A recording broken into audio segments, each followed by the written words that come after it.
Vamos, ¿cómo va? ¿Qué tal, Gabriela? ¿Cómo estás? No Buenos días. entendemos nada, Hernán. Nada. Nada. Porque Milei no dijo que Bueno, iba a hacer otra cosa, ¿no? Esto. sí, de hecho, la primera reflexión que uno podría hacer es, se supone que venían a desarmar restricciones, no a intervenir el mercado, lo cual es una flagrante contradicción. Pero bueno, uno podría decir, bueno, en la economía, no Estúpido. es, sí, uno podría ser un poco más menos dogmático, lo cual me parece bastante razonable. Así que no pretendo en sí criticar o no la medida, sí, en todo caso explicarla. A ver, es bastante sencillo. Dale. Lo que hace el Banco Central es, eh, les preocupa el incremento de la brecha. Hoy tuviste el proceso inverso, pero hasta la semana pasada hubo un incremento sensible del dólar blue respecto de los dólares bursátiles respecto del dólar oficial. Empezó a tener o había empezado a tener efecto sobre precio eso. En las 2 primeras semanas de julio había impactado en alimentos y bebidas. De hecho, nuestros indicadores dan cuenta de que se habían incrementado casi 3% alimentos y bebidas en las 2 primeras semanas, lo mismo que todo el mes de junio, ¿no? Sí. Bueno, frente a esa preocupación, el gobierno dice, vamos a intervenir los dólares bursátiles, particularmente el contado con liqui, con la siguiente forma. El Banco Central, cuando vienen los exportadores, ¿no? Entonces liquidan los dólares, el Banco Central compra esos dólares. Una de las críticas que le hacían ahora era que cuando compraba los dólares emitía pesos. Bueno, y el banco, y le criticaban, no sé, Kachanowski le decía, vos cuando haces eso comprás con pesos y es contradictorio con lo que vos haces. Bueno, o decís. Ujú. Bueno, entonces voy a absorber los pesos, dice el gobierno. Así, voy a emitir, compro dólares, cuando emití, di los pesos, me quedé con los dólares, esos pesos están ahí en circulación y el gobierno los va a recomprar. ¿De qué forma? Bueno, una parte de los dólares, 2 de cada 3 dólares que compró, los va a vender en el contado con liqui. Sí. Directamente vende el dólar en el contado con liqui, se va a quedar con el bono o el bono lo va a hacer pesos y entonces absorbe esos pesos que básicamente emitió. ¿Por Ahora qué te esa pregunto. diferencia Yo te de dos pregunto, de cada Hernán. tres? Permíteme Sí. esto, una segunda. Yo, el Banco Central va a comprar al dólar oficial, que está a 9.20, y va a vender al contado con liqui. Bueno, hoy bajó, pero estaba en 1.420. Claro. Bien, la diferencia es los dólares que le permitía acumular. Ahora, mientras la pregunta va a ser esa, si esta medida permite o puede ayudar a bajar el dólar blue, y me tomo de lo que decías, hablando de los sobreprecios de alimentos y bebidas que se había reflejado días atrás, ¿qué va a pasar ahora? ¿Baja algo o no? Vamos, seguimos para arriba No, con no. No, pero la apuesta del gobierno es que en el mes de septiembre, cuando reduzca 10 puntos el impuesto país, que era lo que el propio gobierno había impulsado al alza al inicio de su gobierno, y en aquel momento dijimos, che, eso va a generar impacto sobre la inflación, y así fue. Y ahora lo desanda, bueno, va a desinflar el proceso de incrementos de precios. Así que su apuesta es a septiembre. Lo que quiere es que no se le escape la tortuga con esta otra cuestión. Ahora, ¿esto va a funcionar indefectiblemente? Bueno, ahí está por verse, porque el día de hoy, y sí, bueno, te dijeron que iban a intervenir, entonces están todos mirando, el efecto es a la baja, sí, fantástico.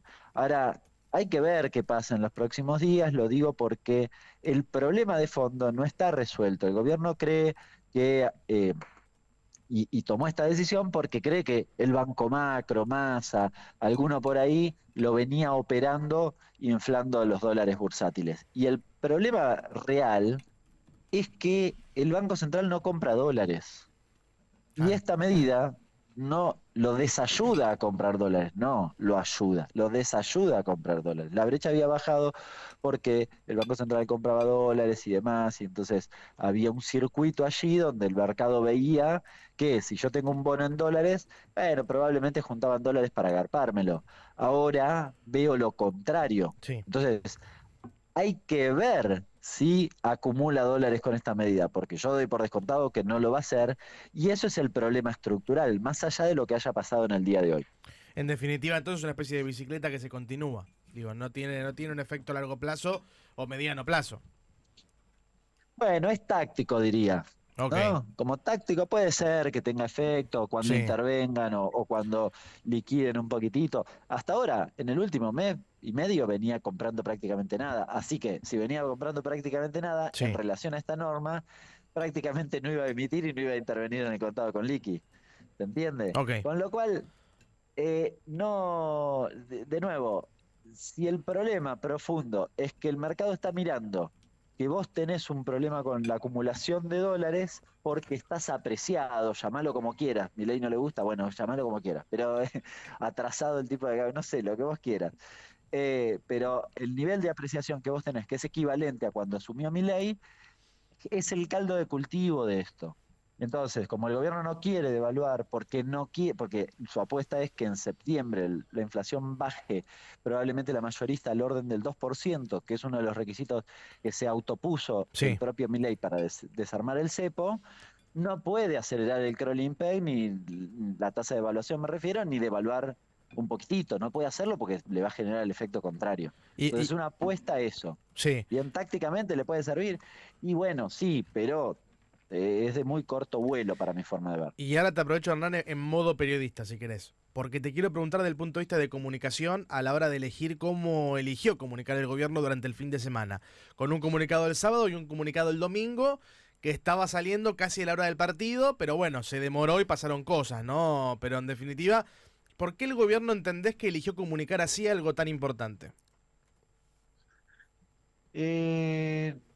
No sé si es tan importante, Ok. porque es para el mundillo nuestro, si querés, Sí, ¿no? sí. Lo hace con términos difíciles, tuitea Pablo, ¿qué no? ¿Qué caray quiso decir? ¿No? Y te explica, y te lo hacen en momentos donde si querés vas a preguntar menos. Mm, Creo que hay intencionalidad de eso, es decir, si vas a arrancar el partido y te sale eso, lo lees y decís, bueno, después me fijo. Claro. claro, si Y pasa, pasa. no me pongo claro, medio que si van ganando tiempo Mm. en una medida que, si querés, desde el punto de vista periodístico, el cuestionamiento es lo primero que dijimos. Che, pero ¿cómo vas a intervenir? Si es lo que le cuestionabas al gobierno anterior. Claro. Está Eh, bien, podés decirme es una intervención distinta, mm. como dijo alguno por ahí, sí, está bien, pero es una intervención a Hernán, te quiero contramano de preguntar. todas tus premisas, Sí, ¿no? claro. Te saco un ratito del tema de la noticia de hoy y te pregunto también por otra noticia del fin de semana y a propósito del informe que dio a conocer el CEPA de esta cantidad de empresas que cerraron entre noviembre y abril y los puestos de trabajo que se han perdido en ese tiempo. Por favor, compartilos con la audiencia del Amor es más fuerte. Todos los datos son muy significativos y además el informe nosotros lo publicamos mensualmente. Este es a los datos publicados que son a abril y hay un gran deterioro entre marzo y abril. A marzo vos tenías entre noviembre y marzo una desaparición de unas 3.500 empresas pymes y unos 130.000 puestos de trabajo aproximadamente, y abril el número es casi 8.000 pymes menos y 170.000 puestos de trabajo menos. Estamos hablando de empleo registrado de todo tipo, ¿no? Público y privado, pero es un número muy significativo. Pero a mí me sorprendió sobre todo las casi 8.000 empresas pymes. A ver, son quit que dejan de registrar trabajadores, eso es para ser preciso, ¿no? Es Ujú. una aproximación a la desaparición de empresas pymes, pero es un número muy significativo con un dato que ya había pasado cuando hacíamos este seguimiento, sobre todo en la crisis 18-19 de Macri, que es que los que despiden frente a un escenario de crisis no son las pymes. Es decir, de los 170.000 puestos de trabajo perdidos, la mayoría se Claro. concentra en empresas grandes. Mira. Las pymes en general tienden a retener. Por eso da la impresión que el proceso que estamos viendo tiende a agravarse y no a rebotar, Y en digamos. estos puestos de trabajo que se pierden también aparece la marca de los empleados públicos que perdieron su trabajo. Sí, claro, en ese dato están incluidas las dos cosas. No está incluido el empleado público que tenía monotributo, por ejemplo, ¿no? Ujú. Porque es el empleado contratado de manera directa, que es el que le hacen los aportes, así que está solo esa parte. Pero bueno, sí, incluye las dos cosas. Te diría que son unos 30, entre 20 y 30 del sector público y el resto del sector privado. En el sector privado sobre todo concentrado en construcción, industria y comercio. ¿Cómo impacta ese dato que son esas personas que están, bueno, siendo parte de la temible palabra de estos tiempos que es desempleo? ¿Cómo impacta en la sociedad? Y te quiero preguntar si crees que el gobierno lo ve esto, si le importa. No, arranco por la segunda, no. A mí me sorprende, lo reflexionaba hace un par de semanas atrás cuando veía mucha preocupación del gobierno por la brecha y casi que el 7,7 de desocupación lo festejaba. Era en el mismo momento, era muy sintomático. Así que yo creo que el gobierno no sé si no registra, me parece que no le importa el costo de las decisiones que toma.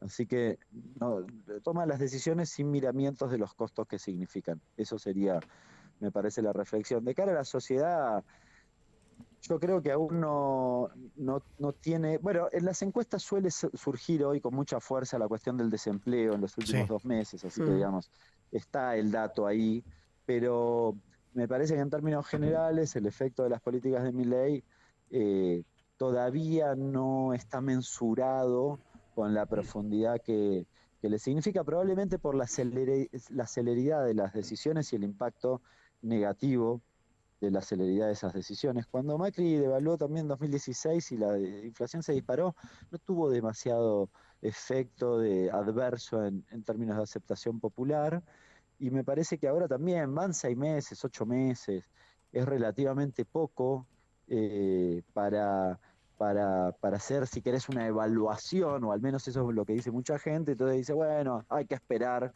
esperando justamente que haya una recuperación luego de todas estas medidas.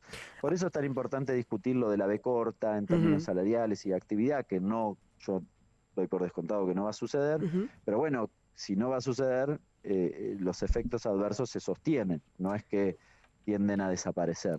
Mira, Hernán, mientras estamos hablando con Hernán Lecher, llega Nazarena Lomagno con la noticia acá, 1.430 el dólar blue, 70 pesos bajó ahora. Nasa está, Lecher está en línea, y si querés hacer una reflexión a propósito, también lo cierran entre ustedes. ¿Cómo estás, Gaby? Hola, Hernán, ¿todo bien?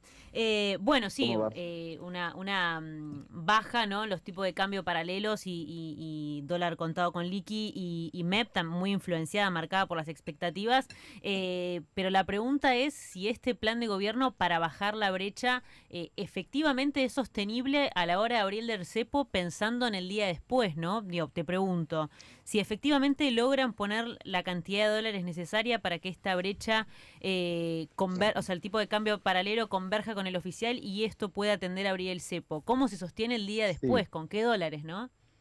No, a ver, está buena la pregunta. En realidad, sí, si vos pensás en las últimas cosas que dijo Milei, esto es una medida para tratar de hacer converger inflación con crawling, con tipo de cambio. Fantástico. El problema es que te quedan todos los otros problemas, o el problema principal en realidad para el desarme de las restricciones, que es, si mañana yo puedo comprar dólares a 9.20, cualquiera de nosotros, los que nos está escuchando, ¿qué hacemos? ¿Vamos a comprar? Y claro.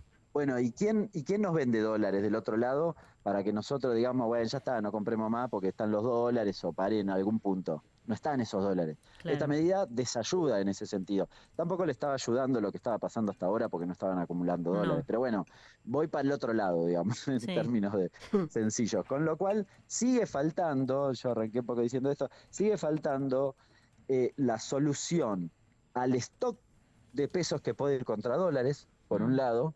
Y te diría, en este nivel de tipo de cambio, empezás a volver a tener un problema con el flujo de dólares, que en principio lo habías resuelto, entre comillados, con la devaluación. Es decir, yo te había llevado el tipo de cambio al punto tal de que te cayeron las IMPO, la gente no te compraba dólares y demás, con lo cual el flujo más o menos estaba resuelto. Bueno, a este punto ya empezás a dudarlo.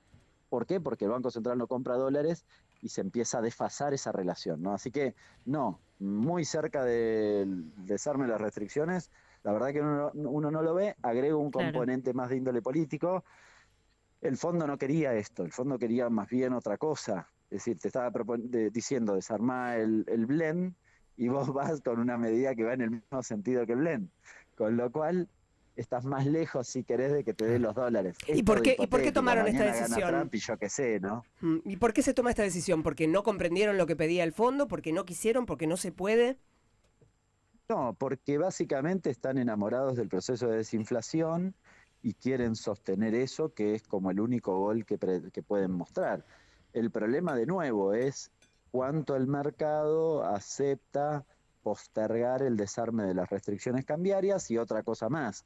Hoy está todo sostenido con cepo y restricciones, fantástico. ¿Cuál es el tipo de cambio sin cepo? Nadie sabe. No. ¿Por qué? Porque está, digamos, las restricciones están en el contado con liqui, en el oficial, en todo. Entonces, digamos, si el mercado empieza a volver a sentir que cada vez está más lejos el desarme de las restricciones, bueno, se posterga eso, y eso no es menor para el modelo económico de Milei. Podríamos discutir si bien, mal, si es necesario, siempre mejor sin restricciones cambiarias, está claro, pero vamos a discutir momento y momento. Ahora, para el objetivo de Milei, que es, si querés, iba a decir dolarización o algún esquema de neoconvertibilidad, para ir hacia ahí, bueno, cada vez están... No estás más lejos, pasa el tiempo y no hiciste nada. Claro. Bueno, Pasa Hernán, el tiempo y no hiciste nada. vos sabés que ellos hablan muy difícil, este gobierno habla muy difícil en economía, así que te vamos a volver a llamar, porque realmente es muy complejo a veces comprender cada una de las decisiones que toman y qué es lo que significa para el mercado y para la gente. Un abrazo muy grande, Hernán. Abrazo grande para ustedes. Hernán Letcher, magíster en Economía Política, director del CEPA, a la 1:00 p.m, 24 minutos, en El Amor es Más Fuerte, el programa de Nancy Pasos. El amor es más fuerte. En Radio 10. ¿Estás buscando algo dulce para después de comer? ¿Ya probaste las nuevas ediciones limitadas de Danette sabor chocolate amargo águila y sabor chocolate blanco? Disfrútalos a solo 990 pesos. ¿Estás para un momento Danette todos los días? Precio sugerido en la República Argentina el 1 del 6 hasta el 31 del 7 de 2024. Consulta locales adheridos en promo la serenísima.com.